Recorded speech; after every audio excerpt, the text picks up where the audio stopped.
Investing में सबसे अच्छी स्ट्रैटेजी क्या होती है? ये एक ऐसा सवाल है जिसे लोग सालों तक ढूंढते रहते हैं। लेकिन क्या हो अगर सबसे बड़ी स्ट्रैटेजी कोई एक्शन हो ही नहीं, बल्कि सिर्फ एक सोच हो?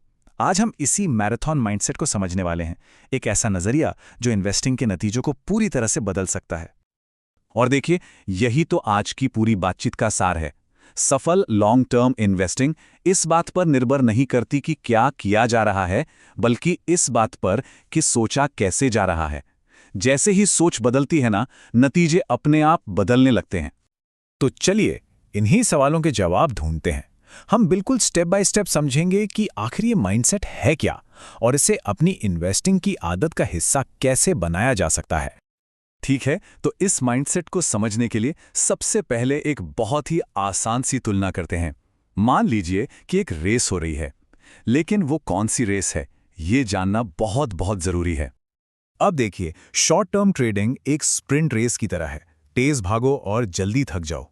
वहीं दूसरी तरफ है लॉन्ग टर्म इन्वेस्टिंग, जो एकदम मैराथन जैसी है, धीमी और स्थिर रफ्तार से बहुत दूर तक का सफर तय करना है। प्रॉब्लम पता है कब शुरू होती है? जब लोग मैराथन दौड़ने तो आते हैं, लेकिन रफ्तार स्प्रिंट वाली रखते हैं। और बस यही बात सबसे जरूरी है। जब कोई इन्वेस्टर लॉन्ग टर्म के खेल में शॉर्ट टर्म वाला सब्र लेकर आता है ना, तो वो अक्सर घबराकर या थक कर बीच रास्ते में ही खेल छोड़ देता है। धैर्य की कमी ही सबसे बड़ी असफलता की वजह बनती है। ओके, रफ्तार की बात तो समझ आ गई, लेकिन सवाल यह है कि ग्रोथ आखिर होती कैसे है। इसके लिए ना एक और बहुत पावरफुल मिसाल का इस्तेमाल करते हैं, एक पेड़ लगाने की। जरा इस पेड़ की ग्रोथ को देखिए। पहले दिन जमीन के नीचे क्या हो रहा है कुछ नहीं दिखता। 3 साल बाद एक छोटा सा पौधा नजर आने लगता है।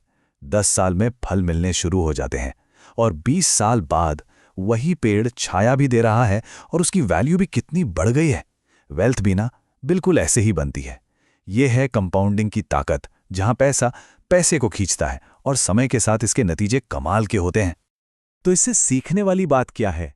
एक सफल इन्वेस्टर का फोकस इस पर नहीं होता कि पेड़ कब काटना है, यानी प्रॉफिट कब बुक करना है। नहीं, उनका पूरा ध्यान इस अनुशासन पर होता है कि सही बीज बोया जाए और उसे लगातार पानी दिया जाए। तो ठीक है, हमने मिसालों से कॉन्सेप्ट तो समझ लिया, लेकिन एक धैर्यवान इन्वेस्टर असल में सोचता कैसे है? आखिर उसके माइंडसेट के पीछे प्रैक्टिकल कदम क्या है? ये 4 पिलर्स हैं जो पूरे माइंडसेट को बनाते हैं। नंबर 1, उनका लक्ष्य एकदम साफ होता है, जैसे रिटायरमेंट फंड या बच्चों की पढ़ाई।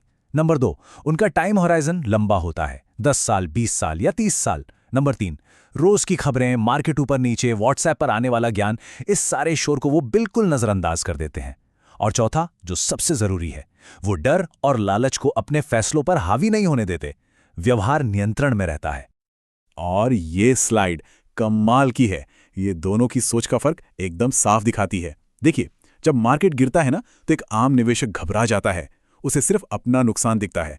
लेकिन एक लॉन्ग टर्म इन्वेस्टर वो इसे एक मौके की तरह देखता है। उसकी सोच होती है, वाह, अच्छी क्वालिटी की चीजें अब सस्ते में मिल रही हैं। तो सबसे अहम बात यही निकल कर आती है, मार्केट तो सबके लिए एक जैसा है, लेकिन इन्वेस्टर की सोच तय करती है कि उसके लिए नतीजा क्या होगा। मार्केट नहीं, बल्कि व्यवहार ही असली रिटर्न तय करता है। चलिए एक छोटा सा विचार प्रयोग करते हैं। 2 लोग हैं, ए और बी। दोनों ने 10 साल के लिए इन्वेस्ट किया।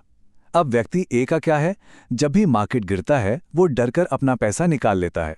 वहीं दूसरी तरफ है व्यक्ति भी, वो कुछ नहीं करता, बस मार्केट में बना रहता है।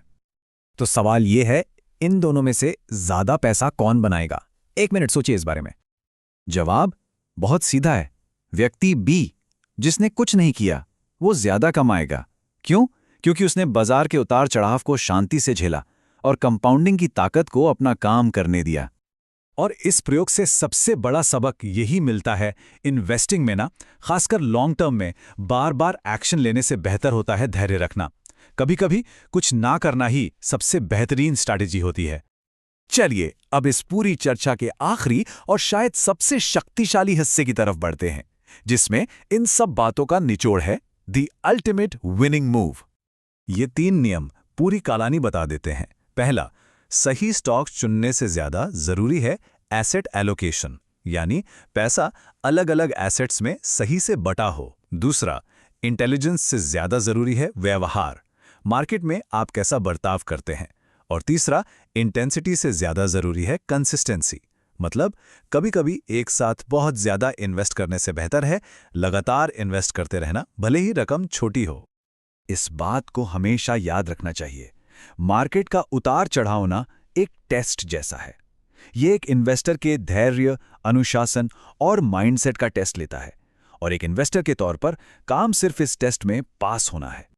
तो आज की इस पूरी चर्चा से मुख्य बातें क्या हैं? नंबर 1, लॉन्ग टर्म इन्वेस्टिंग एक माइंडसेट है। नंबर 2, रोज के मार्केट के शोर को नज़रअंदाज करना है। नंबर 3, बाजार की गिरावट एक मौका है, दुश्मन नहीं। नंबर 4, व्यवहार ही सब कुछ तय करता है। और आखिर में वेल्थ का फॉर्मूला बहुत सिंपल है, धैर्य प्लस अनुशासन प्लस समय। और चलिए इस आखिरी सच के साथ इस बात को खत्म करते हैं। बाजार को टाइम करने की कोशिश में पैसा नहीं बनता। पैसा तब बनता है जब बाजार को टाइम दिया जाता है। इस माइंडसेट के साथ सफर बिल्कुल सही दिशा में है।